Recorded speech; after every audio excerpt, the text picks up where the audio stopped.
In 1991, Bruce Willis was on top of the world. In less than 10 years, he had gone from a bartender to a TV star to a leading man in action cinema. Come out to the coast, we'll get together, have a few laughs. Die Hard was a genre masterpiece that not only redefined action movies, but made Willis an A-lister. Yippee-ki-yay, motherfucker. The problem was that it was called Nothing Lasts Forever. Die Hard was originally the title of a script by Lethal Weapon creator Shane Black. It followed a down-on-his-luck private investigator on a dangerous case. Producer Joel Silver loved the title so much that he gave it to John McClane instead. Dude's trashed. Black's project, retitled The Last Boy Scout, would net the writer a then record-breaking $1.7 million. The Last Boy Scout represents a teaming of major league talent. Director Tony Scott was already a dependable craftsman. Producer Silver was making a fortune on every roll of the dice, and Willis was riding high on the box office success of Die Hard 2. How could the same shit happen to the same guy twice? Scott would make better films in the eyes of critics, particularly the Tarantino-scripted True Romance, but it was the underrated Last Boy Scout which truly fit Tony's commercial instincts, and is perhaps his most satisfying action film 3.5 decades later. Nobody likes you. Everybody hates you. You're gonna lose.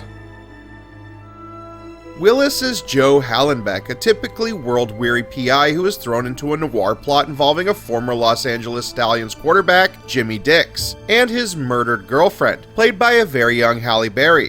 With bodies piling up, the two must work together if they're ever going to see a Super Bowl again. Leather pants. $650. $650.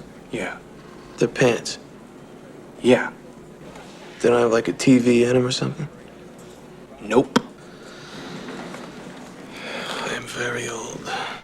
As with his other screenplays, Black knew how to provide an effective backdrop, whether it be the hustle and bustle of Christmas or the corrupt halls of the NFL, and The Last Boy Scout treats the sport as darkly as anyone ever has.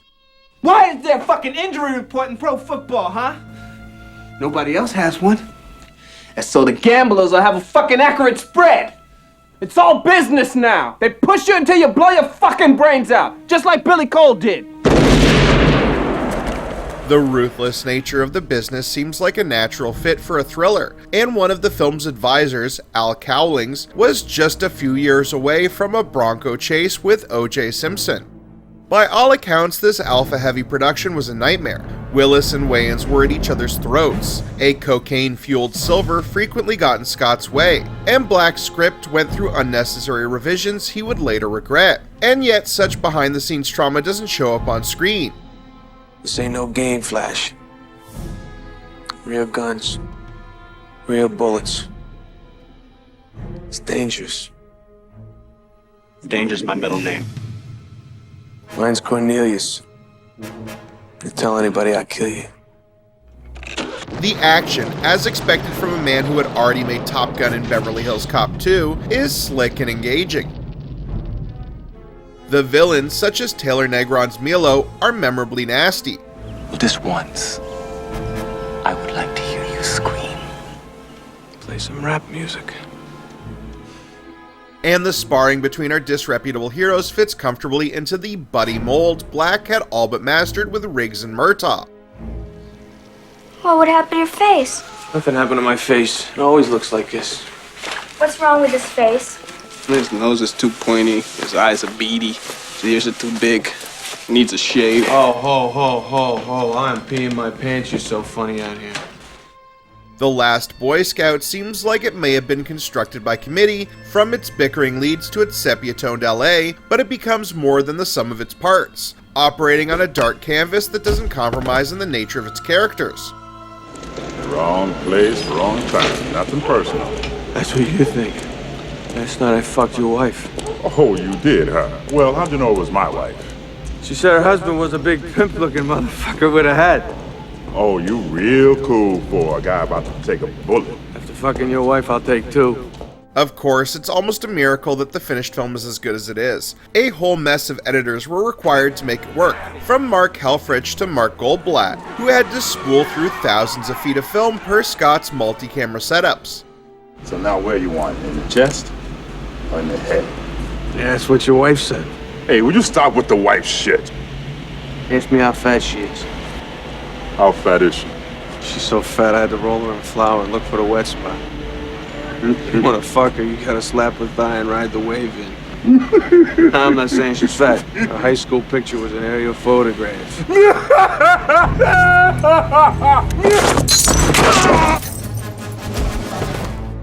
Composer Michael Kamen outright hated the movie at first, only taking the job because of his debt to Silver, and his score is a workmanlike blemish on the finished film. And in a truly bizarre tale that could only happen in Hollywood, a stadium full of extras launched a mutiny on the crew after they realized a shooting day was cancelled and they wouldn't be getting paid. This shit show production somehow resulted in an endlessly rewatchable film and even provided the inspiration for the character in True Romance. Let's just say that characters modeled after Joel Silver are less than flattering. The main reason to see The Last Boy Scout is Shane Black's dialogue. The second is Bruce Willis. Some people see Hallenbeck as the greatest character Bruce Willis ever played, and his persona seems perfectly suited to the foul-mouthed wise-ass who always has a comeback. Bit late for a stroll, don't you think? Yeah, you girls ought to be getting home. Yeah, street lights are on. Shut up, fuckface. I'm fuckface, he's asshole. Adding to the noir overtones is a disgruntled wife in Chelsea Field, an estranged daughter in Danielle Harris, and a tragic backstory in which Joe took a bullet for the president.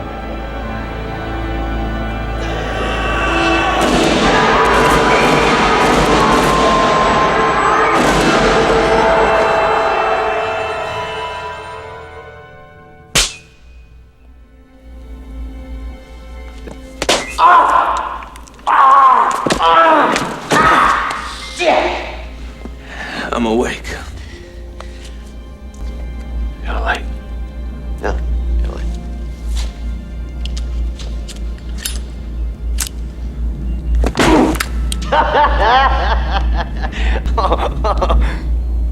If you touch me again, I'll kill you.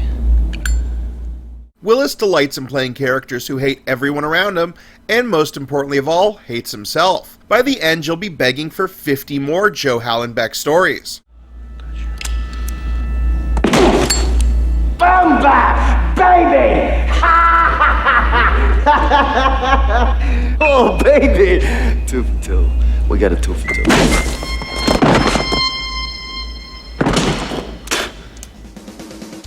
I love Joe Hallenbeck's character in Last Boy Scout. I've always said, but as soon as I started meeting like Bruce Willis for Pulp Fiction, I was like, I want you to do another Joe Hallenbeck.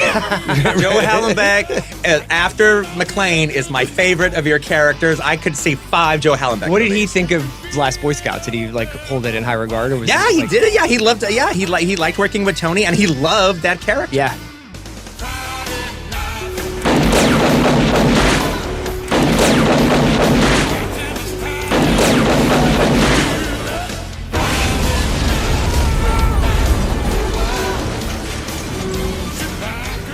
While not a blockbuster on its release, The Last Boy Scout is now considered a cult classic and among the high watermarks of Tony Scott's career.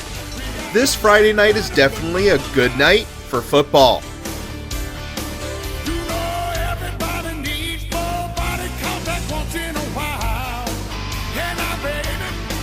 It's a game of give and take. You got to grab the chance to run wild.